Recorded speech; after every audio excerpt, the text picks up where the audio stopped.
Hey guys, welcome to the another video. और आज मैं नहीं बताऊंगा कि क्या टाइम हुआ है। आज मैं ये भी नहीं बताऊंगा कि मैंने क्या करा है और मैं क्या करूंगा।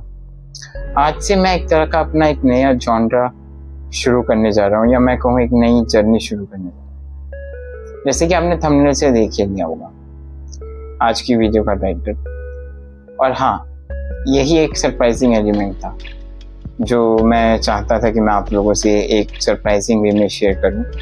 मैं पहले जो भी करता था हमेशा आप लोगों को हिंट दे देता था या बता देता था, पर इस बार मैंने नहीं बताया क्योंकि for me this is also quick reaction. हाँ, तो ऐसी वीडियोस बनाने का आइडिया मेरे मन में जब मैं स्टेट सीरीज कर रहा था तब आया कि मैं एजुकेशनल वीडियोस तो बना रहा हूँ, लेकिन जब मैं यहाँ तक पहुँच ही गया हूँ तो क्या मैं और अपने लिमिट के बियॉन्ड जा सकता हूँ? सच बताऊं तो पहला आंसर था ना। लेकिन जब थोड़ा सा मेरे को कॉन्फिडेंस बिल्डअप हुआ, जैसे आपने स्टेट सीरीज पे मुझे प्यार दिया, फिर कॉन्टिनेंट सीरीज पे प्यार दिया, एंड मैं सच बताऊं तो मुझे स्टेट सीरीज के बाद कॉन्टिनेंट सीरीज चलानी भी नहीं थी, बट मैंने इसलिए चलाई, और ना ही मेरा कॉन्टिनेंट सीरीज बनाने का कोई आइडिया था, बट मैंने इसलिए चलाई क्योंकि मुझे इस सीरीज के लिए जो मैं ये शुरू करने जा रहा हूँ, सीरीज नहीं कहूँगा, अब यही मेरी वीडियो का फॉर्म होगा, यही फॉर्मेट होगा, एंड मैं रोज आपके सामने आऊँगा। जिस भी वीडियो में हम डिस्कस करने वाले हैं उसका एक ब्रीफ दूंगा और कुछ क्वेश्चंस उस वीडियो से रिलेटेड आपसे पूछूंगा, एंड फिर आप और मैं चलेंगे एक अलग जर्नी पे जहाँ पे मैं आपको बताऊंगा उन सभी सवालों के जवाब जो मैंने आपसे पूछे हैं, और उन्हीं सब ब्रीफ का एक एक्सप्लोर वर्जन। सच बताऊं तो ये जॉनरा करने का मेरा मन शुरू से था, लेकिन नर्वस भी मैं शुरू से ही था। मुझे नहीं लगता था कि ये हो पाएगा या नहीं, और मुझे सच बताऊं मुझे खुद पे बिलीफ भी नहीं था। लेकिन जब आपके मैं कमेंट्स पढ़ता हूँ, लाइक देखता हूँ, व्यूज देखता हूँ, मे बी वो लोगों के लिए कम हो। कुछ लोग कहते हैं अरे क्या हुआ 15, 16, 20 लाइक 15, 16, 20 व्यूज ही आए हैं या 100, 115 सब्सक्राइबर्स ही हैं, बट मुझे दिल से बहुत अच्छा फील होता है क्योंकि मेरे लिए मतलब अचीवमेंट से कम तो है नहीं। हाँ, बैक टू द टॉपिक आए।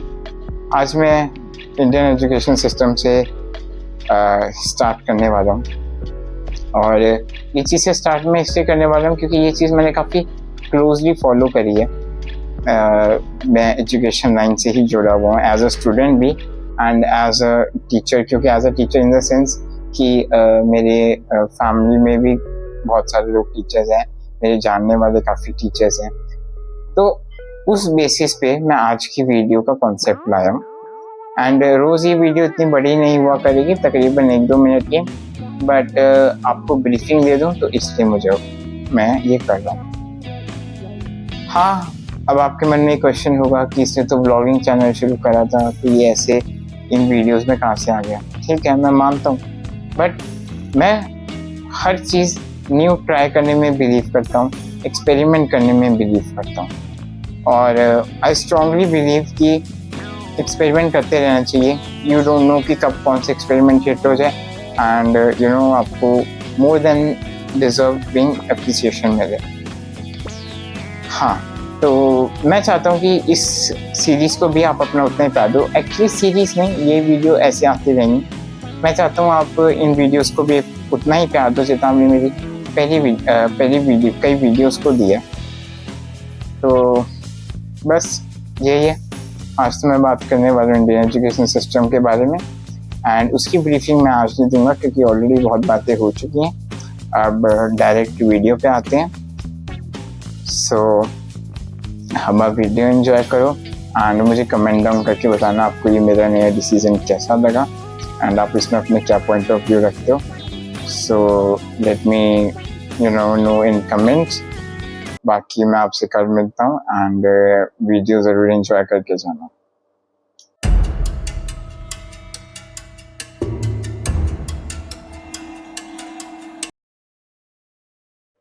हेलो दोस्तों, हर साल इंडिया में लाखों स्टूडेंट बोर्ड एग्ज़ाम्स देते हैं, लाखों एंट्रेंस एग्ज़ाम के लिए तैयारी करते हैं, और पेरेंट्स अपना सब कुछ दाव पे लगा देते हैं ताकि उनका बच्चा सक्सेसफुल बन सके।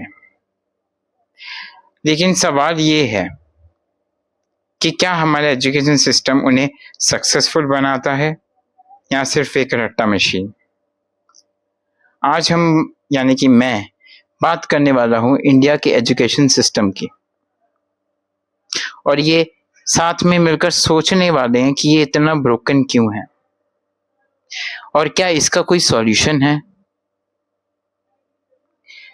So let's get started. सबसे पहले थोड़ा पीछे चलते हैं टाइम में। ब्रिटिश एरा में इंडिया का एजुकेशन सिस्टम डिजाइन ही इसलिए किया गया था कि क्लर्क्स और एम्प्लॉयज बनने के लिए, ना कि थिंकर्स। लॉर्ड मैकेवली के 1835 के मिनट ऑन इंडियन एजुकेशन में क्लियरली लिखा गया था that we need a class of persons Indian in blood and color, but English in taste, in opinions, in morals and in intellect. यानी system बनाया गया था ओबीडिएंट वर्कर्स के लिए, नॉट फॉर इनोवेटर्स। और आज 200 साल बाद भी वही सिस्टम, वही सिलेबस, वही रोट लर्निंग हम फॉलो करते आ रहे हैं। बोर्ड्स बदले, टेक्नोलॉजी बदली, पर सोच ना बदल सके। अब हम डिस्कस करते हैं कि मेजर प्रॉब्लम्स क्या है इंडियन एजुकेशन सिस्टम में। पहला है रट्टा मार कल्चर। आज भी हमारे स्कूल में मार्क्स ही सब कुछ है। स्टूडेंट्स अगर 90 प्लस लाए तो हीरो, वरना जीरो। कॉन्सेप्ट समझने से ज्यादा याद करना इंपॉर्टेंट है। Result real life skill zero. For example, science student को डेरिवेशन याद है, लेकिन वो एक्सप्लेन नहीं कर सकता कि रियल लाइफ में न्यूटन्स लॉ का क्या यूज होता है। आई नो कुछ लोग एक्सप्लेन भी कर सकते हैं प्रैक्टिकली, बट कुछ लोग यानी कि कुछ बच्चे, मैं यहाँ पे हर बच्चे की बात कर रहा हूँ, जब न्यूटन्स लॉ समझाया हर बच्चे को जाता है तो डेरिवेशन के फॉर्म में, तो प्रैक्टिकली क्यों नहीं समझा सकते। 25th सेंचुरी चल रही है। सेकंड हम बात करेंगे आउटडेटेड सिलेबस की। 21st सेंचुरी चल रही है, एआई और कोडिंग का जमाना है, पर सिलेबस भी अभी 90s का है। कहीं स्कूल में तो अभी भी लोगो प्रोग्रामिंग पढ़ा रहे हैं। रियल वर्ल्ड स्किल्स जैसे financial literacy, communication, emotional intelligence, ये सब आज भी मिसिंग है। Third problem is pressure and mental health. Competition इतना ज्यादा है कि हर स्टूडेंट एक रेस में भाग रहा है, बिना सोचे कि फिनिश लाइन कहाँ है। हर साल हजारों बच्चे कोटा आते हैं। दिल्ली जैसे कोचिंग हब में डिप्रेशन का शिकार हो जाते हैं। कोटा के जो स्टैटिस्टिक्स हैं वो कितने ही ज्यादा शॉकिंग है, वो आप सबको बताने की जरूरत ही नहीं है। सिस्टम मार्क्स और रैंक्स को इंसानियत से ज्यादा वैल्यू देता है। बच्चे की खुशी, उसका अपना पैशन, उसका अपना टैलेंट, उसका कोई वैल्यू नहीं है। फोर्थ अगर मैं बात करूं लैक ऑफ प्रैक्टिकल लर्निंग की, स्कूल और कॉलेजेस में प्रैक्टिकल एक्सपोजर ऑलमोस्ट जीरो है। इंटर्नशिप्स और फील्ड वर्क सिर्फ फॉर्मेलिटीज बन के रह चुकी हैं। हम हाउ टू पास एग्जाम तो सीख जाते हैं, but how to live life, उसका क्या। अब पांचवी बात करते हैं टीचर ट्रेनिंग की और उनके लो पे की। टीचर्स को ट्रेनिंग मिलती ही नहीं है, और अगर मिलती भी है तो वो ट्रेनिंग बहुत आउटडेटेड होती है। सैलरी बहुत लो है, वर्कलोड बहुत हाई है। रिजल्ट टीचर्स का खुद का मोटिवेशन ही खत्म हो जाता है, और जब टीचर्स ही मोटिवेटेड नहीं है तो स्टूडेंट को वो कैसे मोटिवेट रख पाएंगे। अब आते हैं कंपैरिजन और रियलिटी चेक पे।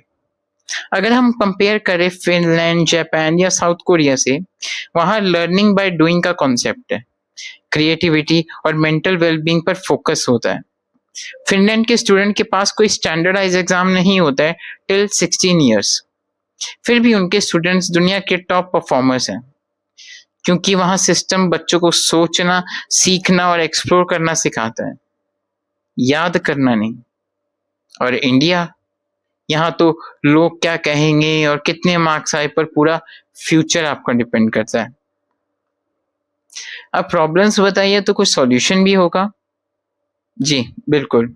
सवाल ये आता है कि क्या सिस्टम चेंज हो सकता है? जी हो सकता है, लेकिन स्लोली। अगर हम बात करें NEP 2020 यानी कि न्यू एजुकेशन पॉलिसी, वो एक होपफुल स्टार्ट है। इसमें multi disciplinary education, skill based learning और कोडिंग जैसे सब्जेक्ट्स इंक्लूड किए गए हैं, पर ग्राउंड लेवल पे इम्प्लीमेंटेशन अभी बहुत स्लो है। Second solution is focus on skills. School level पे life skill like communication, problem solving, finance compulsory होना चाहिए। मार्क्स से ज्यादा माइंडसेट इंपॉर्टेंट होता है। Third is teacher empowerment. Teachers को अच्छा पे दिया जाए, रेगुलर एंड मॉडर्न ट्रेनिंग दी जाए और उनको वैसा रिस्पेक्ट करा जाए, और उन्हें हर एक टीचर को फ्रीडम मिलनी चाहिए कि उनके टीचिंग मेथड्स वो इनोवेट कर सके, फ्लेक्सिबल कर सके एंड स्टूडेंट्स को और इजी तरीके से कॉन्सेप्ट का बेटर अंडरस्टैंडिंग हो। Fourth is mental health support. Her school और कॉलेज में काउंसलर और गाइडेंस सेल कंपलसरी होना चाहिए। स्टूडेंट्स को ये समझना होगा मार्क्स डिफाइन नहीं करते उनका वर्थ, उनकी स्किल, उनका डिटर्मिनेशन, उनका हार्ड वर्क डिसाइड करता है उनकी वर्थ। हाँ, कुछ स्कूलों में काउंसलर्स हैं, career counsellors and mental health counsellor, लेकिन सब स्कूलों में और कुछ स्कूलों में बहुत फर्क होता है। Fifth is parent mindset change. Parents को भी समझना होगा कि इंजीनियर या डॉक्टर ही सक्सेस नहीं है। हर फील्ड में एक्सीलेंस पॉसिबल है, चाहे आर्ट हो, स्पोर्ट हो या बिजनेस। दोस्तों, एजुकेशन का मतलब सिर्फ डिग्री नहीं होता है। एजुकेशन का मतलब होता है सोचने की आजादी।